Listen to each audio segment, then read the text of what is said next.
почитувани ваташани. Уште неколку дена неделат од 8 мај, каде ќе го зададеме последниот удар на оваа криминална и коруптивна власт. Последниот удар на оваа власт, која ќе испратиме во историјата за никогаш да не се повтори. Еве овде, пред сите вас ваташани, во името на ВМРО ДПМНЕ, кажувам јас лично, а сигурно ќе го потврди и подпредседателот на партијата, дека влада со ДУИ не правиме.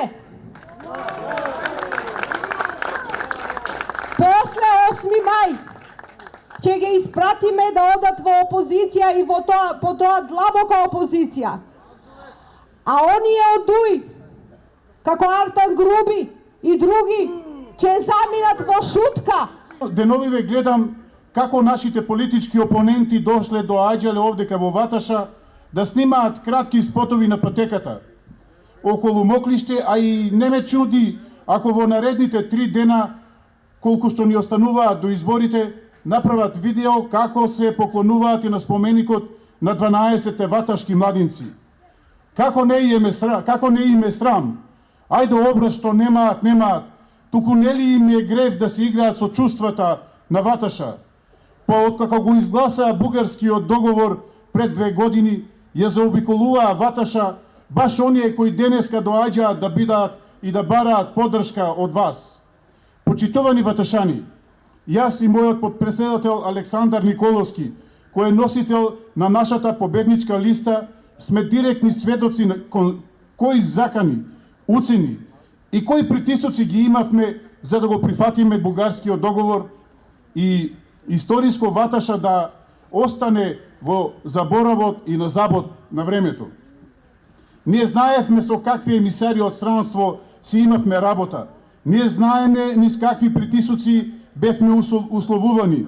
Меѓутоа, едно е јасно, никој од нас не потлекна ни на заканите, ни на уцените, ни на притисоците. Ваташа остана на ваташани. Ваташа остана историски символ на македонската историја. Токму заради тоа и денес, а и секој ден стоиме пред вас со гордо крената глава, каде што можеме отворено да разговараме за иднината, меѓутоа и за историјата која е непобитен факт во нашата државност.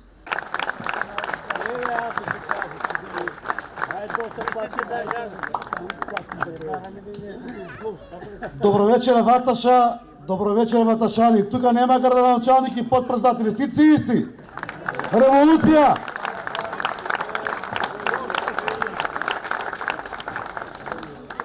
Ги слушав моите предходници и како што кажа Дима, ако немаш жичка од Ватчи не можеш да бидеш успешен. Тоа е многу нормално и за тоа Ватча е успешна. Би сакал накратко да од тука укажам на неколку работи. Тоа е за она што во овие 6,5 години заедно го работиме со нашите советници, со Ваташа, со ваташани и не завидуваат многу други. Средивме многу работи, нема да ги повтараме, кои се во Ватча завршени и Ватча наликува така како што личи. Ќе спомнам само неколку битни сегменти каде што сме биле обструирани и сме биле заедно сите мощни за да го спроведеме до крај. За жал, во нашата програма во вториот мандат беше ставено изградба на бисти на 12 другари, изградба на соба за мемориални и сето тоа сакаме да го оствариме. 7 месеци чекавме да добиеме дозвола за да тоа го направиме, не попуштивме и не ги избришавме бугарските фашисти да ги направиме администратори. Тоа е дело кое што стое. 12 бисти се направени, во 6 настат 12 младинци, направена е мемориалната соба, има вработен човек и ние си ја штитиме и пазиме историјата, а иднината ја градиме. Ама историјата не ја витопериме и никој ще нема да ја извитопериме. Немојте да чепкате во костките на 12 младинци, немој да гласате за Социјалдемократскиот сојуз, Ваташа да не подлегне на тоа. Гласајте за кој? За ВМРО ДПМНЕ. Зошто? да си ја сочуваме, да си го сочуваме нашето минато, да си ја сочуваме иднината, пошто џабе ви се и пари и живот, ако немате интегритет, ако немате просперитет и не знаете од кај доаѓате. Прво, кога доаѓавме навака, му честитав на градоначалникот за ова што го гледам на вистина е светски и тоа му го кажав. Ваков кеј, ваков мост, вака уредено, ретко се гледа во Македонија, а и во регионов, и уште еднаш градоначалник честитки за работата.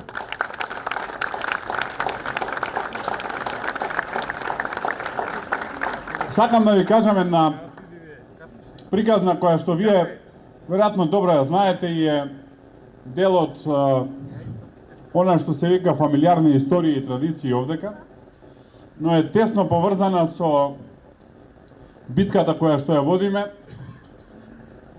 би рекол битката на нашата генерација, а таа е битката за зачувување на македонскиот национален идентитет.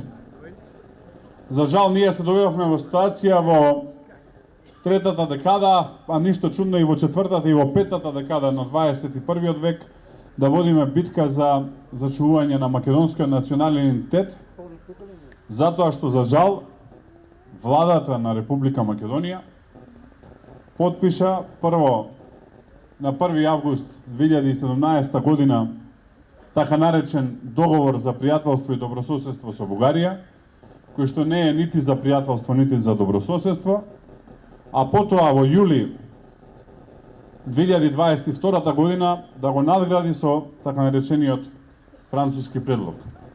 Суштината на тој договор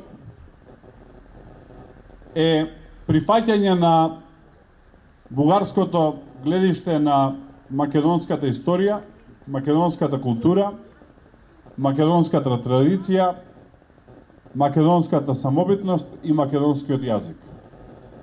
Нешто против што се бореле генерации предходно. Суштината на тоа прифаќање од страна на владата на СДСМ и ДУИ отприлика се сведува на што ти е гајле за историја, гледај да имаме пари и да имаме подобар живот. Но тоа не е така. Затоа што дрво без корен се суши. Затоа што нема дрва без корен, едноставно природата е таква. Или имате или корен или ве нема. Нема средина тука. И затоа ние решивме да се спротиставиме жестоко на оваа работа. За притисоците, барем јас сум дал збор дека нема да говорам додека, ако ми даде Бог здравие, не остарам доволно за да ги напишам во мемуари, затоа што не мислам дека било кој политичар треба да плаче додека е на функција, напротив, треба храбро да се соочува со притисоците.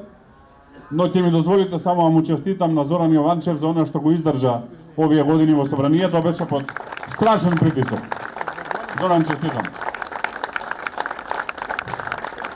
Сега главната теза на Бугарија е дека македонската нација е вештачки создадена од страна на комунистите, на Коминтерната и на Јосип Броз Тито, и дека со создавањето на македонската држава на 2. август Илинден 1944 година, ние вештачки стануваме македонци, а претходно нели сме биле бугари според нивното толкување, и дека јазикот кој што го говориме е само дијалектна форма на бугарскиот јазик. Ова, за жал, го има во овие договори и ова го испрати Бугарија како официјална позиција во однос на нашиот јазик во Европската Унија. И овие нашиве, за жал викам нашиве, затоа што нели ја представуваат државава досега, тоа го прифатија. Значи Бугарија испрати нота во Брисел, која што вели дека македонскиот јазик е дијалектна форма на бугарскиот јазик. Сега најдобар доказ дека ова не е така е една фамилиарна приказна од Ваташа, која што вие добро ја знаете, но сакам да ја кажам и за јавноста и за вас. Се работи за семејството Пинџуреви или Пинџур. Ваташа најмногу нели ја познаваат и во Македонија и во регионот по погибијата на 12 младинци, но ова семејство исто така многу значајно за македонската историја. Доколку ја видите официјалната бугарска историографија ќе видите дека Диме Пинџур или Диме Пинџурев го сметаат за бугарски револуционерен деец, а син му Страхил Страшо Пинџур го сметаат за комунистички македонски деец. Значи синов преку ноќ се трансформирал и станал македонски комунистички деец. Во суштина, двајцата се дејци на ВМРО. И која е фамилиарната историја? Диме Пинџур влегува во четата на Добри Даскалов во 1905 година и се бори во целиот овој крај против турската окупација, како истакна деец на ВМРО. Како истакна деец на ВМРО не се слага со српската окупација во 1913 година и еден од главните организатори на Тиквешкото востание. Додека трае востанието, српската војска ја мачи зверски мајка му, да каже каде е, нешто што ниједна мајка никогаш нема да го направи за своето чедо, а тоа е да го предаде, на крај ја убиваат. Диме Пинџур продолжува да се бори и по неуспехот на Тиквешкото востание. Во 1915 година во Струмица му се раѓа синот. Христо Чернопеев, познатиот војвода, му е кум и му го дава името Страхил, а на галено го викаат Страшо. После неколку месеци Страхил Страшо останува сирак, затоа што Диме Пинџур или Пинџурев се бори во доброволните чети или македонското ополчение, како што се нарекува, во рамки на Првата светска војна и за жал загинува. Поминуваат години, Страхил Страшо станува маж, доаѓа Втората светска војна, Македонија е под бугарска окупација, не администрација, и Страхил Страшо Пинџур е еден од првите кои што го организираат македонскиот народ во борба за независност и за слобода. Пријател на мојот дедо, но за моето семејство некои други треба да зборуваат. Тој се бори, бива уапсен, зверски мачен и на крај убиен во 1943 година од страна на бугарскиот фашистички окупатор. Ова е вистината, ова е тоа што го знаете вие.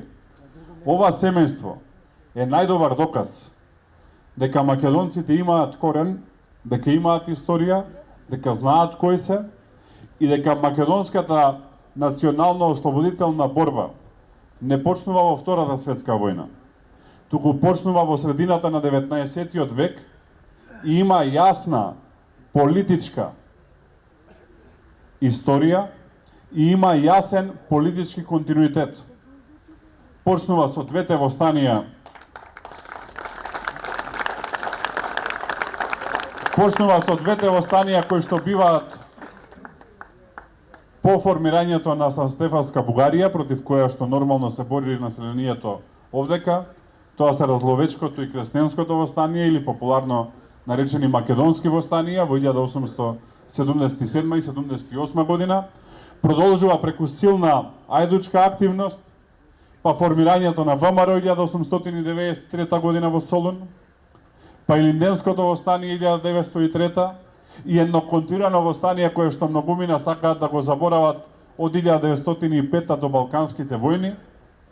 Продолжува во Првата светска војна, за својот најголем интензитет да го добие помеѓу двете светски војни, кога на територија на денешна Македонија или Вардарска Македонија има континуирано востание против српскиот окупатор. 12.000 джандари се присутни во Македонија, вкупно 18.000 колку што има тогашна кралска Југославија, и својот врв го доживува во Втората светска војна, кога еден дел од Македонија се бори против бугарскиот фашистички окупатор, а друг дел од Македонија, Западна Македонија, се бори против балистичкиот окупатор. И во 1944 година Македонија се ослободува. Мојот дедо мислеше дека тоа е завршена приказна и мислам дека кога јас почнав да се занимавам со политика, за жал сега е покоен, ни на крај памет не му беше дека ќе ги водам неговите битки. Но заедно со вас ние мора тие битки да ги водиме и да ги добиеме. И затоа ние на овие избори велиме влада без дуи. Затоа што не смееме да ги враќаме се ништата од минатото. Затоа што поделбата Грубчин-Подмолје, поделбата помеѓу голема Бугарија и голема Албанија не смее да е иднина за децава пред нас. И затоа треба масовно да излезете на 8 мај, да не поддржите за Македонија да е македонска, за да не се брише историјата, да не се гази по коските нити на 12 младенци, нити на семејството Пинџуреви и за заеднички да си ја градиме иднината.